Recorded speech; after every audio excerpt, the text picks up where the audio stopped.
This is causing the web to be really a tool, but also a tool for a very Western-centric view of the world. It's a Western concentration of information. Here's another sort of way of visualizing this. So you can see this content here in the purple circle is African content indexed by Google. Next door to the huge box here, that's the US.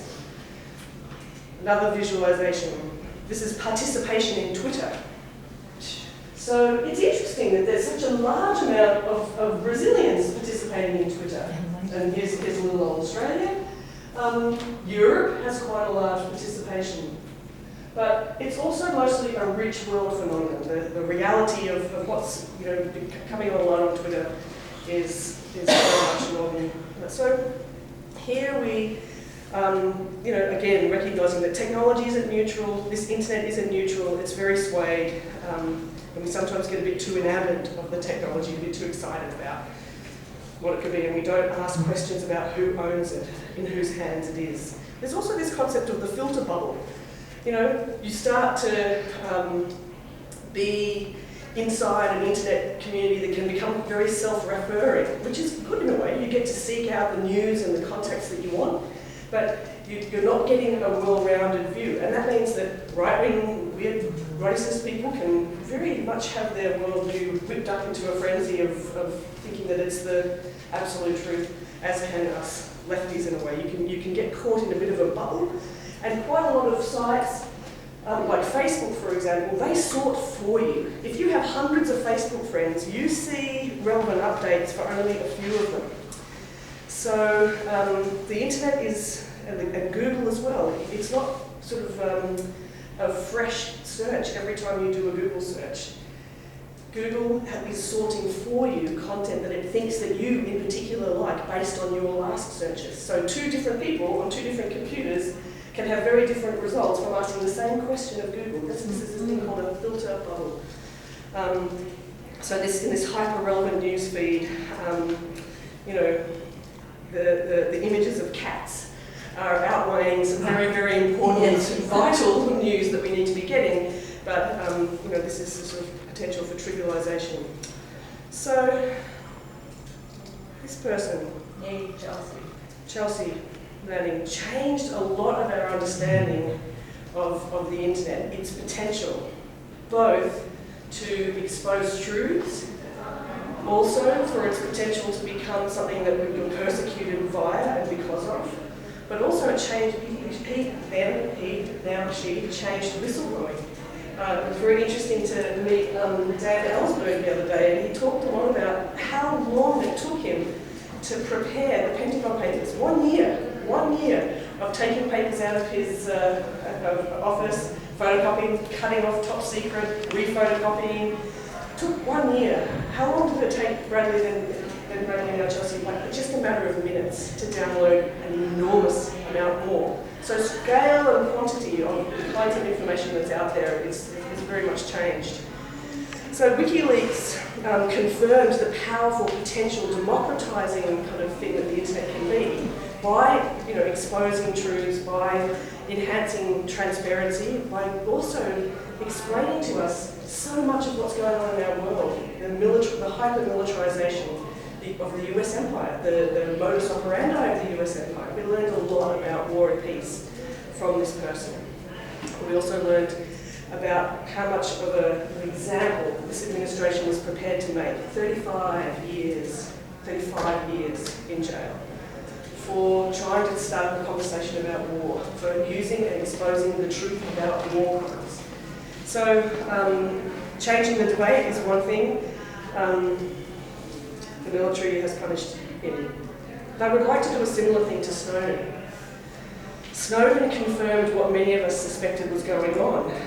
Manning and WikiLeaks provided information about substance of what was going on in terms of war and peace. What Manning has done is explain the architecture, what it means. So what Snowden has done is sort of really explained how spying and mass surveillance is going on.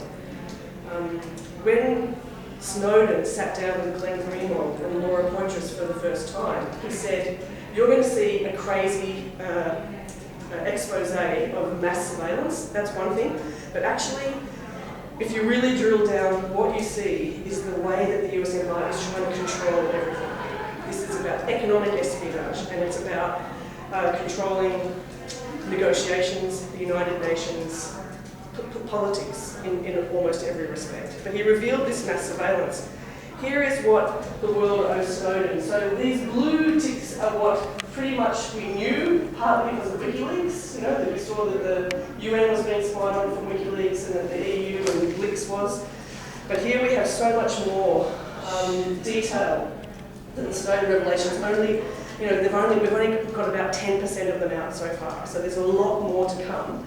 And they're hard to take in. But Snowden revealed how the entire world, all of our communications, all of our phone calls, all of our emails is just sucked up because they technically can do it. He also revealed these backdoors into software and hardware that are built in by companies so that that's possible, which is incredible. Like this collusion between government and corporation is something he exposed. Our browsers are infected. That certain encryption standards, when you go onto a bank website, that you'll see up the top HTTPS, and that means it's a secure site. That means you can feel comfortable to put in your credit card information, for etc. Snowden revealed that actually the NSA has weakened that so that they can actually get all that too. This is really messing with the big financial boys, which is interesting. And the fear of them has actually caused some consternation in these parts. And submarine cables were tampered with as well. So these are the cords that are actually how the internet gets into our country. I'll show you a picture of it in a while. So this surveillance capacity that Snowden reveals is about economic espionage, and it's about the militarization of the internet. It's about how this internet is being used as a weapon to know more information, to spy on us, but also to create weapons. And I'll talk a bit more about the arms race, this industry that's building up around militarizing the internet in a minute. But I wanted to notice that Laura Poitras, the only reason that we have the Snowden revelations, Glenn Greenwald gets a lot of shout-outs. This woman, this wonderful US-American filmmaker, doesn't so much. And her next film is coming out soon. Laura Poitras has received accolades and prizes for her film My Country, which is about the life of the Iraqis under the US occupation. And she's done another one called The Oath, which is about the security guard of Osama bin Laden. But she's doing a trilogy, and they're about the post-9/11 world, the US in the post-9/11 world. Basically what she and Glenn and Snowden have revealed is that these people, Orwell, Huxley, Frank Kafka and Heller, that they were quite naive about the super surveillance state. Which they didn't actually foresee that the super surveillance state would be able to capture everything on us. And the super surveillance state are these 5 eyes. So it's the US NSA, but they're working very closely with the British GCHQ, with Canada, New Zealand and Australia, this Anglosphere. They've been spying since the end of the Second World War, and they have a series of bases all around the world. But the internet is giving them what's called the golden age of signals intelligence. And that these are, this is the problem. But the political economy of the internet is part of how they get away with what they're doing. And I'll try and describe what the 4 kind of main problems are. One is this economic monopolisation. When the internet first started, there was a lot of different service providers. It was in the hands of a bunch of academics, also the US military, but a lot of academics. Now it's in the hands of really, really large corporations. Corporations that have grown exponentially and are not properly regulated. These companies are having a field day, like an oil company hasn't had for a long time, because they have retail and wholesale. They are able to gather data, they're able to refine it. They have an enormous corner in the market. So Facebook has 72% of social media, and Google has 71% of market share in search.